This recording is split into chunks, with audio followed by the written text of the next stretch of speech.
دل کرتا ہے کہ میں یہ حدیث نہ لوگوں کی روحوں تک اتار دوں. نبی پاک صلی اللہ تعالی علیہ وسلم نے یوں بیٹھے بیٹھے ایک دن صحابہ سے فرمایا یار روز نہ بیٹھے رہا کرو, وقفے سے ملا کرو. کچھ لوگ زیادہ ساتھ رہنے لگتے ہیں تو ادب نہیں نہ رہتا, ان کو احساس نہیں ہوتا کہ میں کیا کر رہا ہوں. تو نبی کریم صلی اللہ تعالی علیہ وسلم نے صحابہ کے مجمع پہ نظر ڈال کے فرمایا, حضور فرمانے لگے روز نہ ملا کرو, وقفے سے ملنے سے محبت بڑھتی ہے. حضرت صدیق اکبر بھی مجمع میں بیٹھے تھے, وہ بھی 3 نمازوں میں نہ آئے تو پیچھے ہی نماز پڑھ کے چلے گئے. ایک روایت ہے عصر مغرب عشاء, اور دوسری جگہ لکھا کہ نہیں ظہر عصر مغرب تھی. پیچھے نماز پڑھی چلے گئے, پھر عصر پڑھی چلے گئے, پھر مغرب پڑھی, اور حضور نے زور کے بعد حضرت انس بن مالک سے پوچھا ابو بکر نہیں آئے؟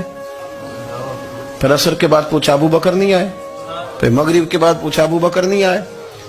تو حضرت انس بن مالک کہتے ہیں میں بھی حیران تھا کہ وہ نماز تو پڑھ کے گئے ہیں, اور حضور کا طریقہ تھا کہ سلام پھیر کے پیچھے